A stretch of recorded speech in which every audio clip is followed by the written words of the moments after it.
Hey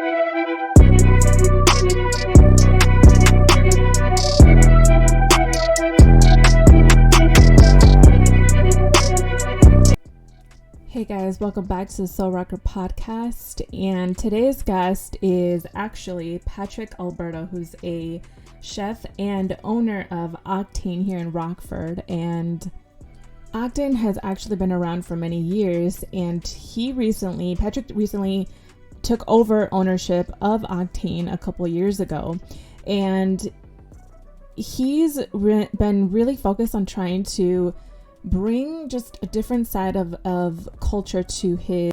At Octane, he's really trying to bringing just a different global cuisine and cocktails that you can't find anywhere else here in Rockford. And normally, I always say, like, I'm such a huge foodie, and the only places that I can really get this type of food is if I have to go out and travel out to, like, Chicago. And, it's not always the easiest thing to do. So I really appreciate that he's bringing his culture, the Filipino cuisine, and adding a sort of a twist to kind of introduce that to here in Rockford, because a lot of people are not really used to having different types of cuisines. It's especially because he's adding a different twist. It's not just traditional Filipino food, even though there's a lot of it, inspiration is from that, but he's also bringing a different flavor to it, which is quite interesting. So I'm really excited that I had the privilege to get to know him and to get to share his story to everyone. And I hope that you guys truly enjoy. Patrick, thank you so much for stopping by. My pleasure. And so we already got a head start on, getting to know each other a little bit. But I always like to start off with, like, the background, where someone comes from, or like how you grew up, because I feel like that always tends to influence, where we kind of are in life. Mm-hmm. So I know you mentioned you're Filipino, from the Philippines. Kind of take us back a little bit to. Sure. So it's a little bit of a not super long story, but I'll give you the synopsis. So my family lives in Manila, Philippines. Okay. My mom visited her friend while she was pregnant with me in Glendora, California in 1979. Mm-hmm. And so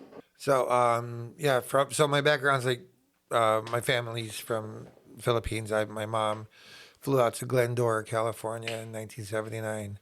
She had me there, so I was automatically a U.S. citizen. Okay.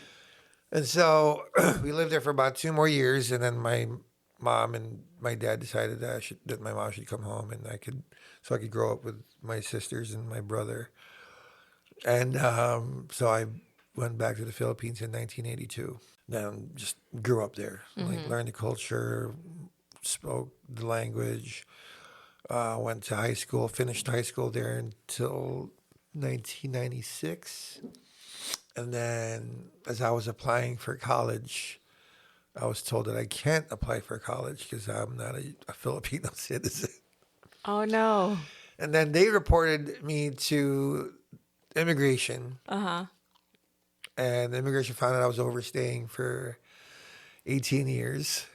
And they asked me to leave or pay the fines. Right. My dad paid the fines. My dad was willing to pay the fines, but I couldn't bring myself to have my dad's life savings just for me to stay there. Right. And I was like, I'll take my chances and I'll go back. So my uncle lived in Rockford and has been in Rockford since 1980. And my mom asked if I could stay with him. Mm-hmm. And so I did.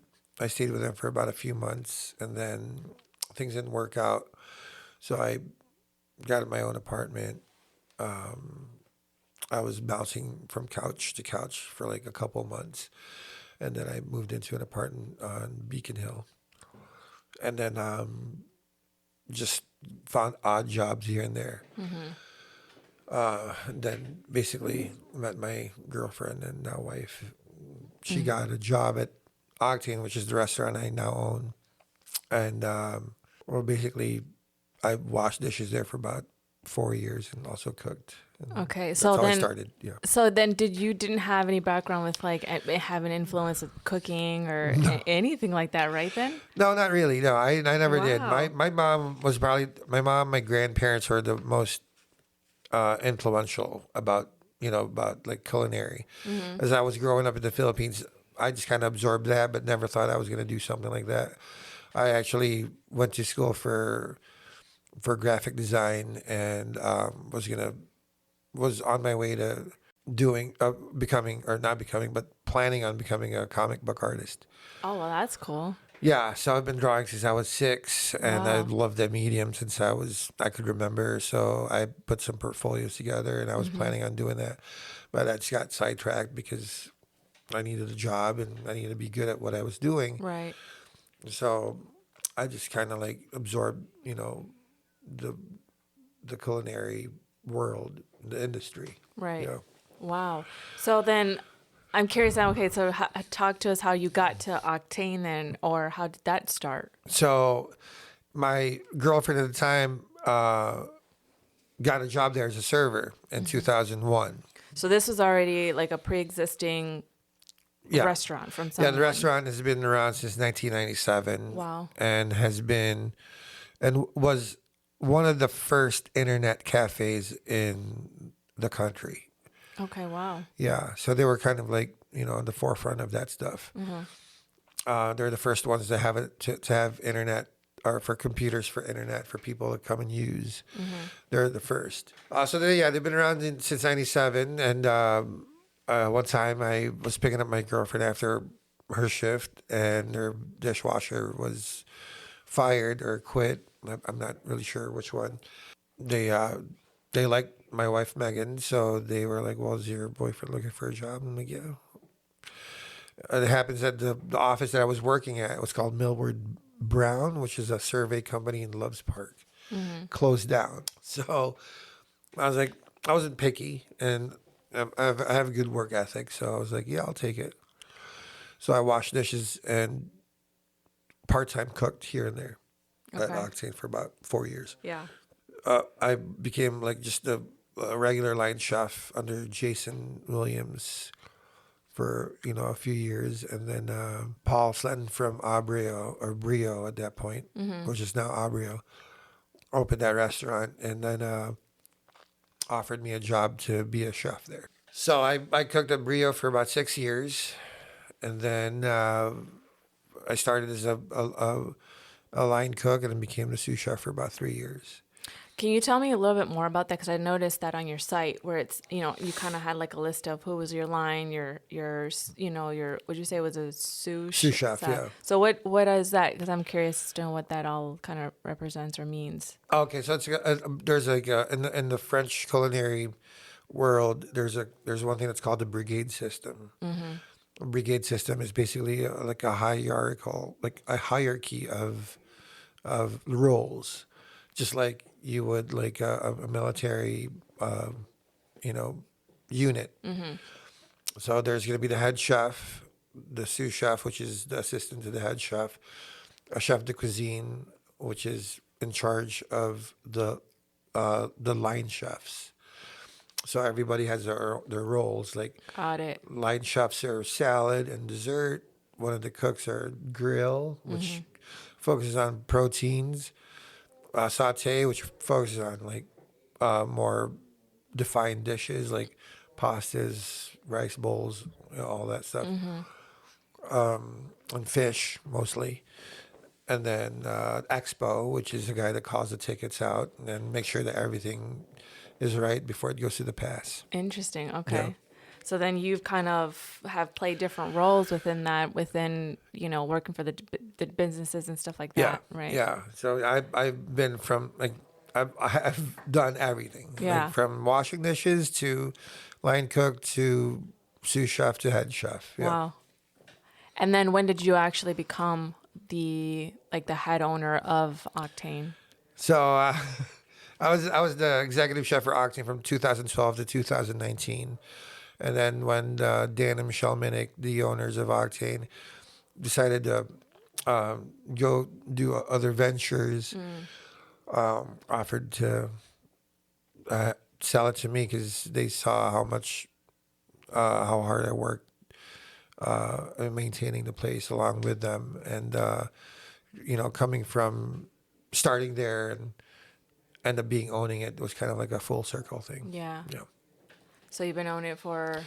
I've owned it since July of 2019. Okay, so you actually, wow, and that's why you were talking about like the pandemic situation, because you just right before it hit, so. Yeah, so best time to buy a restaurant. So 7 months was great. It was amazing. Everything was looking up, and then we had so many plans for the restaurant. Music every Thursday, listening room series where it's just a bunch of artists sitting down and playing their songs in detail, and while people are like quietly watching instead of like eating or talking to each other. Mm-hmm. That was all like planned, and then we did one March of 2020, and it was the first and last time we did it. Yeah. Because a few days afterwards, we weren't allowed to serve inside. Right. So we got shut down inside, and it's been crazy. So with the pre-existing, Octane, and how did the menu kind of, I guess, did you change anything? Yeah, I changed. It used to be like just casual comfort food. Mm-hmm. So it's like a smattering of different cuisines, from burritos to tacos to salads, burgers, mac and cheese, and everything.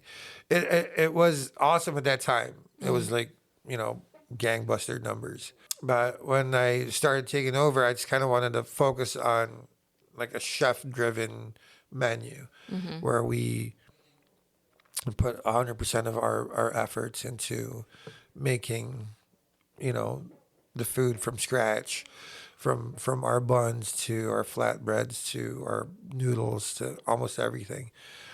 Because it's something that we are proud of whenever we come up to a table and ask them how their experience was, and they say that's great, and their food was phenomenal, and the feeling of having a hand in every aspect of that dish just makes us feel proud. So that's why we kind of went into that direction. Yeah. Now what would you consider your cuisine to be? Is it, because I know so I'm a Yelp reviewer actually. Yeah. And you actually got 4 stars out of 5 on Yelp, I noticed. And I think yours said it was just labeled more as an American and cocktails. Yeah, it's hard to edit Yelp because you have to pay for it to get edited, and we don't have that in our budget to go. And plus, I'm just not a big fan of reviews in general, because it just clouds. I mean, I'm a fan of feedback, but I'm not a big fan of just massive like reviews that have no nuisance to them. Yeah, I get what you mean. So yeah, it's kind of hard. We're more of an Asian fusion restaurant. Yeah. And that at this point, it's just basically an easy word to say that we just do whatever we want. Like if it makes sense to us and it tastes delicious, or it resonates with us, we'll do it. It doesn't matter if it's French, Japanese, Korean. Right. As long as we believe in the product, we do it. Right. So what do you think is something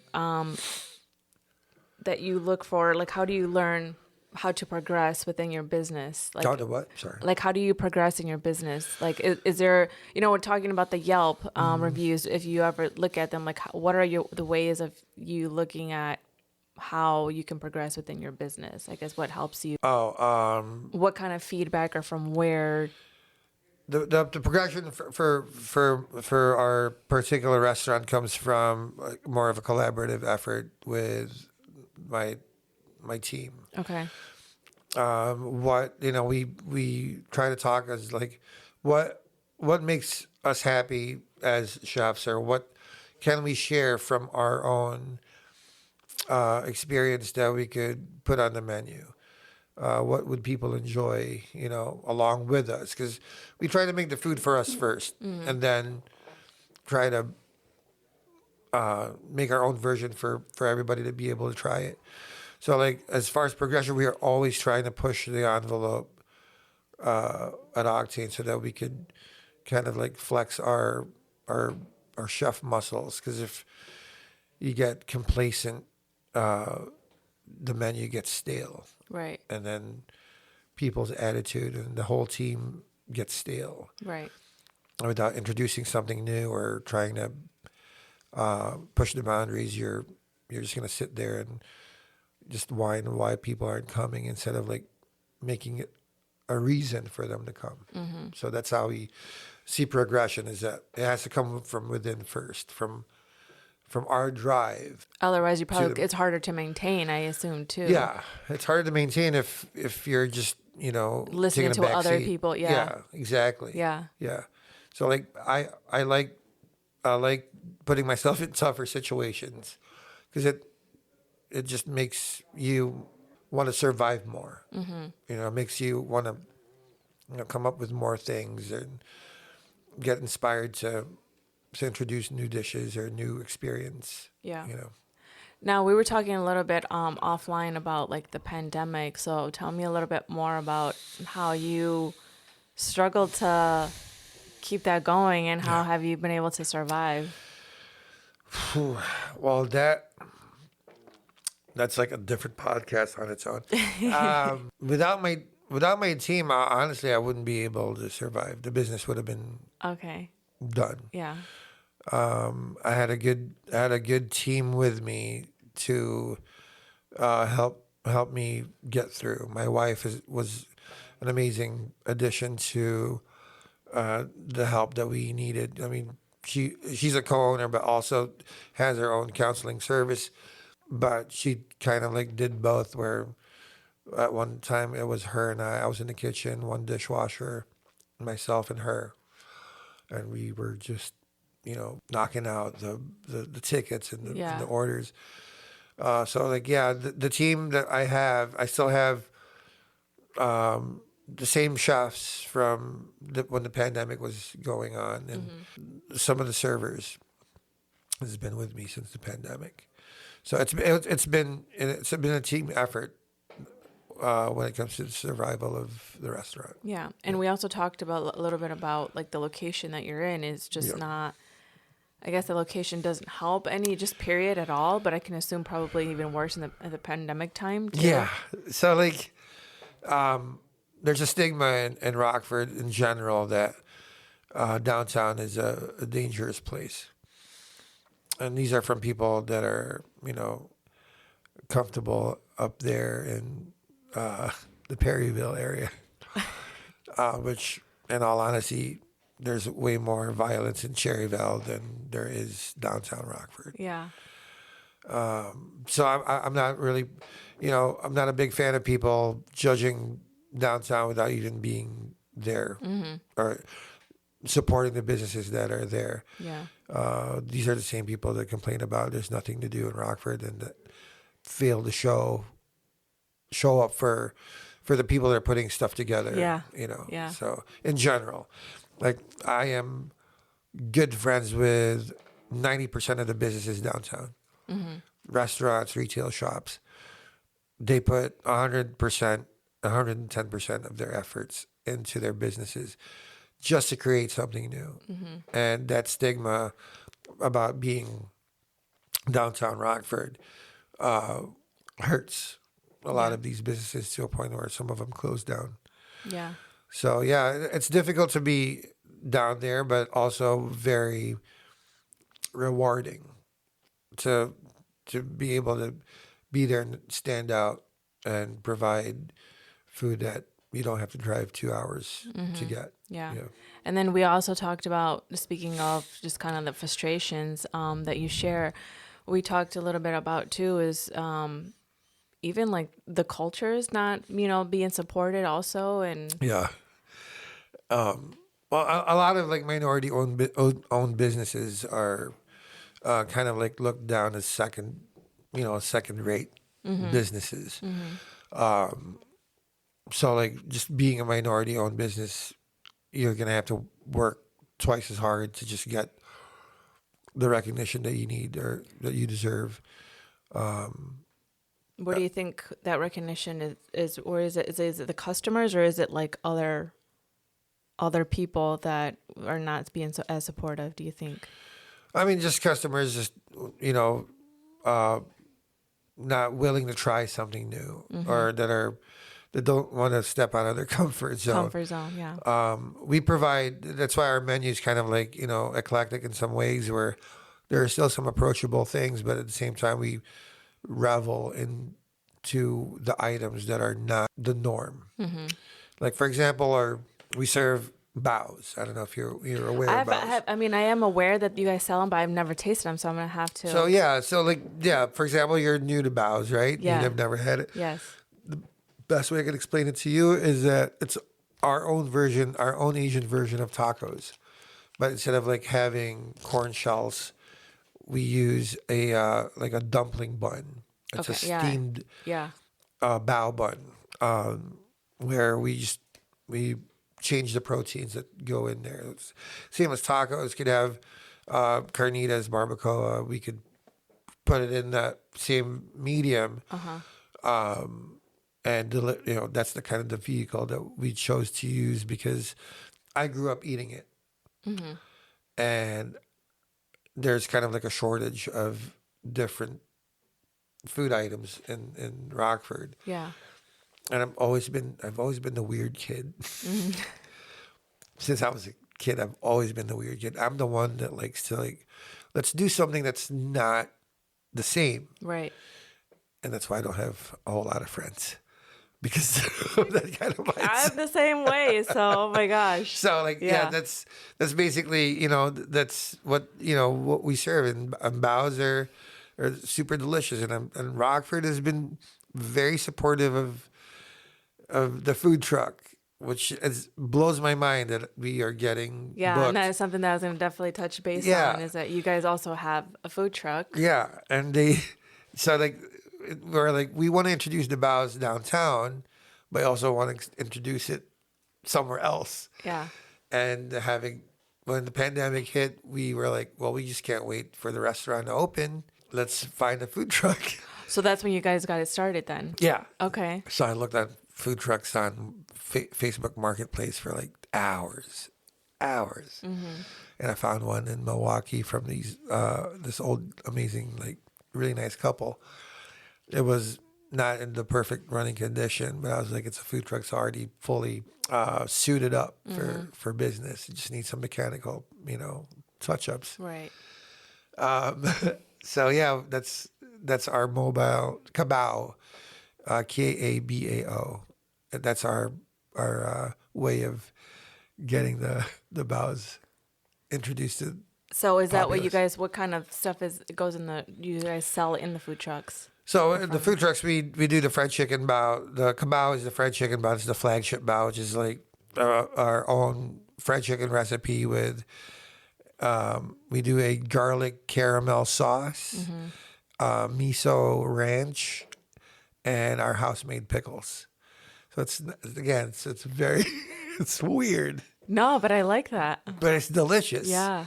And nobody else sells it anywhere. Exactly. And that's what makes you guys so special. And that's exactly. And we're the only bao truck in the state.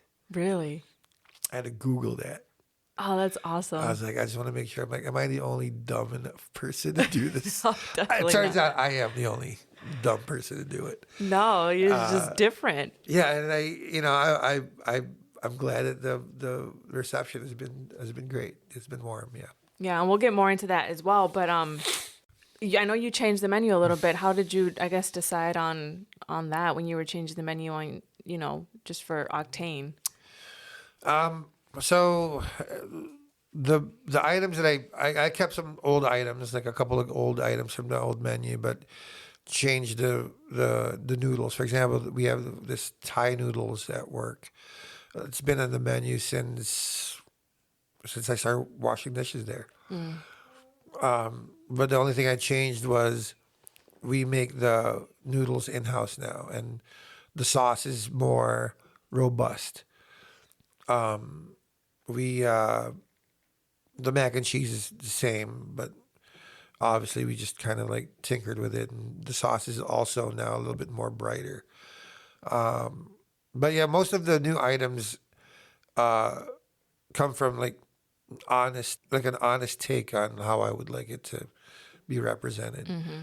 So every item on there is just like, something that we believe in that's super delicious. Yeah. Now, what would you say is your best seller?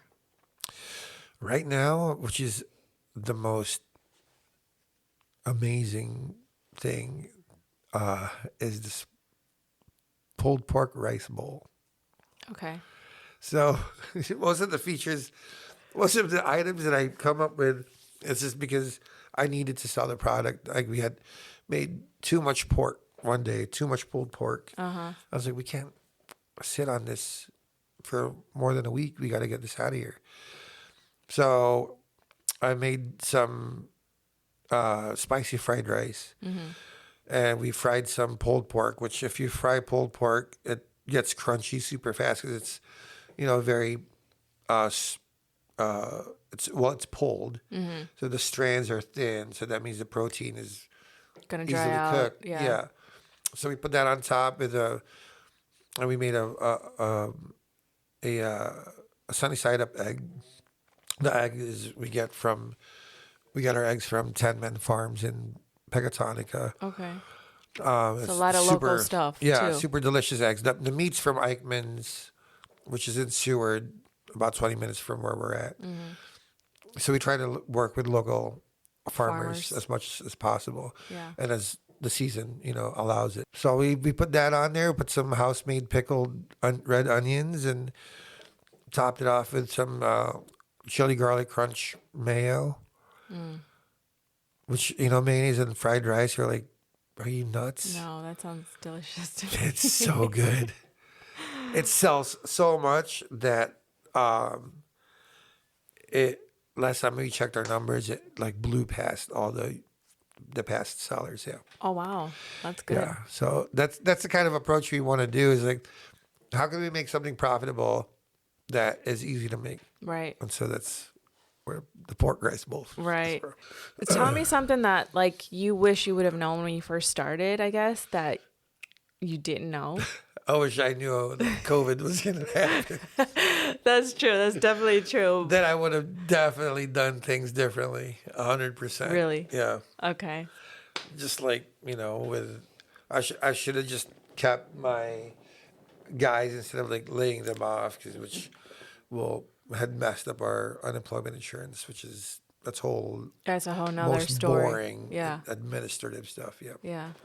Which a lot of restaurants are now in it. They're in trouble because the state failed to inform that if you had laid people off and they go on unemployment, you're going to get hit with that, which happened because they ordered us to close down. And so we followed the rules. Right. Like all of my restaurant friends followed the rules. We shut down indoor dining as per request of the health department. Yep. Hence, if we shut that down, that means we have to lay people off because I can't pay them. Right. Because there's no revenue, coming in, very, very small. Right. We followed the rules, and then after the smoke settled, and like 3 PPPs later, a bunch of grants, they just kept printing money, handing us the money, and in the back of my head, I'm like, the government always finds a way to get this back. Yeah, that's very true. And they did through unemployment insurance. Damn. Yeah. So I would definitely play that out differently. So, but you've now at this point you have a full staff though. Yes. Yeah. But I'm sure it took some. It took a while. Yeah. Because a lot of people were obviously not working because they stayed on unemployment, which was difficult to compete with. Like we couldn't compete with unemployment.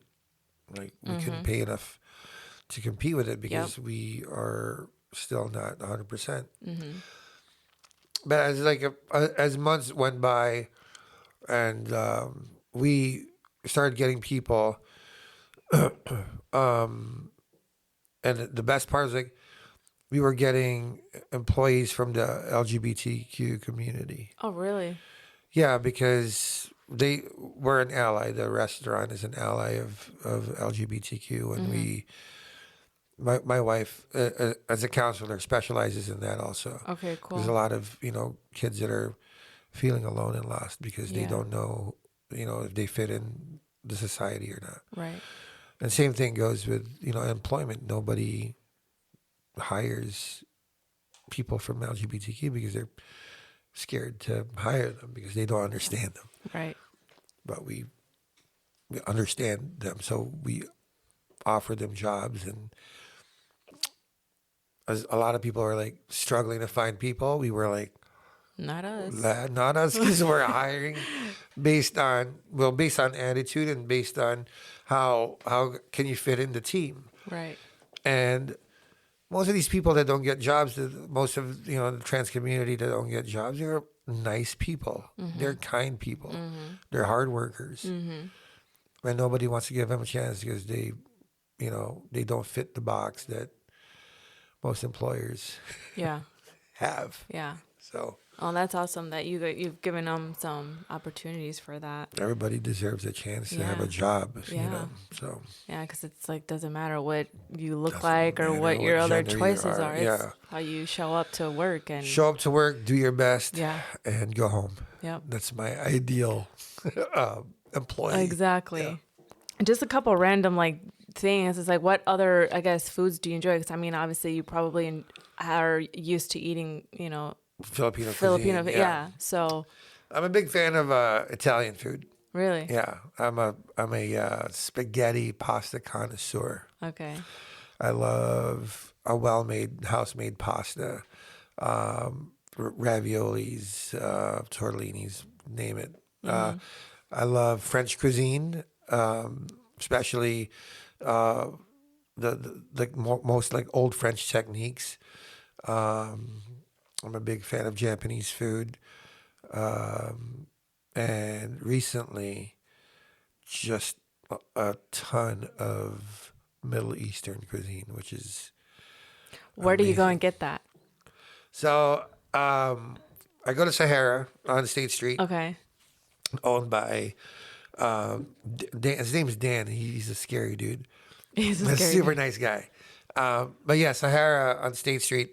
If you guys haven't had that food, you guys should definitely check it out. Okay. Yeah, because we were talking about that earlier, and it's like I'm a huge foodie, Yeah. and I'm like I go to Chicago to eat some of the stuff because Yeah. we can't find it here. Yeah. And So it's like finding good food in Rockford. It's like a treasure hunt. yeah. You just need to really do some due diligence to find it. Yeah. So yeah, Sahara is awesome. We love India House for Indian food. They've always been so consistent. Something that you don't maybe like as far as food goes. I don't want to name any restaurants, but dishonest food I don't like. I don't like food that people are just cooking because they can make profit from it. Yeah. I could tell. Yeah. Well, you're doing everything from scratch. So I can totally understand. Yeah, that. I'm not a snob. I passionate. love Little Caesars pizza. Right. I'm a big Papa John's fan. Yeah.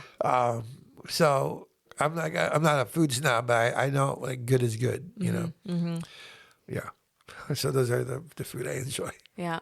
So do you have any upcoming plans or goals as far as Octane or the food truck or anything else maybe? As far as the restaurant, we want to continue doing the listening room series, which is the intimate singer-songwriter sessions, where it's like, if you guys are familiar with the music from Tiny Desk from NPR, that's kind of like what we're trying to do is a bit more intimate versions of the local bands or bands that are coming by for touring. It's just a way to know your artist better. So we're trying to prosper that. As far as the food truck, we're just getting booked, and our goal is to just kind of be out almost on the daily. right now. Where it's getting booked for parties, but we're going to be at this Saturday, we're going to be at Teamsters Hall from 12 to 6. It's like a wrestling, like there's some luchadores and like Oh, that's people cool. from like not WWE, but like professional Yeah. wrestling circuits. It's super exciting. It's this Saturday, and then we're gonna be like doing Hidden Creek Winery, or like a lot of the wineries in Roscoe and Rockton. Oh, that's cool. Yeah, so that's our goal is to do that, and then possibly like take another food truck venture, a different kind of food truck. Yeah. Really? Okay, that'd be cool.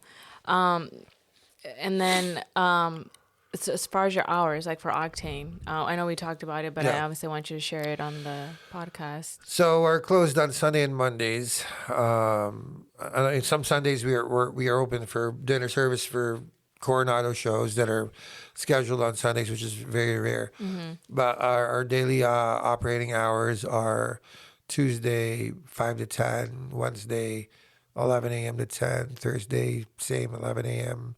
to 10. Fridays are 11 a.m. to midnight, and Saturdays are 5 to 11. Depends Okay. on how the traffic is. Yeah, and we talked about like how those hours are just you're still playing around with them, or We're still kind of like in the we're still thinking about maybe opening lunch for Tuesdays or possibly opening lunch on Mondays, but we're still kind of in the architectural part of that, so we're not Yeah. 100% on it yet. on it, yeah. And one of the other things that I mentioned, because I think that's another thing with after the whole pandemic thing, I know it's actually been a thing for me too, where I sometimes prefer to just take out Yeah. rather than dine in. So you told me that you guys also do takeout, so Yeah. that's good. Yeah, we do takeout via, which is via Square. The menu's on our website at Octane, RKFD.com. Can you order directly from there, or do you have to call, or how does You can do both, Okay. either one. You could. It's easier to do it online because it just goes straight to our ticket machine. And, Got it. It's just easier. You could read the Menu. options, there. So, we do Octane, RKFD.com. Okay. And then, and I'll have that all on the show notes too. And then your food truck. So I know you mentioned you're doing like private, more of is it like private Events. private events, but do you do anything, for like just anyone to go? Oh yeah. We're planning on being at the Forest City Plaza for the next couple months. So we're planning on being there from lunch and dinner. So we're like around from noon to 7. Okay. So we're gonna be there. We're gonna be doing Weekdays or? weekdays, yeah, from Okay. Tuesday to Friday, and then we're gonna be kind of everywhere with the private events, and we're gonna try and station ourselves at the orchards or any other public place that's holiday connected. Yeah. Well, thanks for No, thank you. inviting Yeah, me. so I thank appreciate you it. for coming on and coming over and taking, because I know you got to probably head back to. Yeah, I gotta do some more cooking. Yeah, I know. So I really do appreciate you stopping by. Oh and no, thanks for chatting. having me, and I hope that the podcast does well. Thank you. And if you guys need any help in pushing it forward, let me know. Oh, thank you. I appreciate that. We'll be more than happy to do that. I didn't even, you know what? We didn't even talk about the cocktails. So yeah, cocktails. As far as Octane goes, cocktails are as weird as our food, which is Really? we got a lot of fusion that we've done ourselves. We are famous for the espresso martini. Okay. That's one of the go-tos of a lot of people. A Tito's Punch. We're going to put one called the Milo Chocolate Martini, which is a mixture of this chocolate malt powder that I used to drink when I was a kid. And we put some Kahlua in it. Yeah. It's super delicious. Yeah. But yeah, we do a vast craft cocktails and beer selections also. Okay, that's cool. That's even And wine. better that you guys also have that kind of going on for you than Yeah, it helps. than just the food. Than just the food, yeah. We Yeah. try to like design it as much as we could that it complements the menu. Yeah. Without overbearing Yep. flavors. But yeah, we've been We've been slinging cocktails. We're one of the first craft cocktail bars in Rockford. Yeah. Yeah. That's awesome that Yeah. you guys are very innovative with We do our your best. restaurant. Yeah. We So do we our definitely, best. I think we definitely need that. And it's just a matter of time where I think we can get the people here in Mm-hmm. Rockford to just, to kind of gravitate towards that. Yeah. Because it's like, I don't think that they're used to that. And it's just going to take a little bit of time to get them to. Yeah, and working downtown or working in Rockford downtown for 20 some years, it's easy to just forget that there's improvement, but there has been. Yeah. When I was working at Octane in 2001, 2002, there was nothing there. There was the mall. Yeah. Nobody walks down there. Yeah. There's Kryptonite. That was it.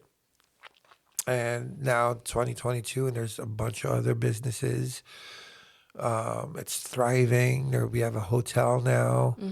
The BMO just got renovated. Coronado's doing a lot of comedian shows. It's actually a good time for Rockford now than ever before. Yeah. But the only downside is like we need people to show up to events that are being worked on really hard by everybody. Like Vic Monster, for example. Like that dude is relentless about bringing everything. Yes, he That's like him and his crew, like Buddha and everybody.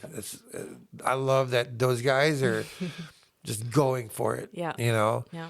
And it's refreshing to see that your friends are doing well. And they're pushing that. towards culture on top of that, not just anything. Like it's also trying to really bring culture together. Yeah, bring something that's not just for show. It's to show people that change is different.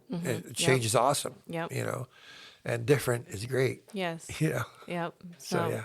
I definitely agree. So yeah, I just say that keep pushing, and we're all gonna help each other out. I think, and that's the goal. Is just keep.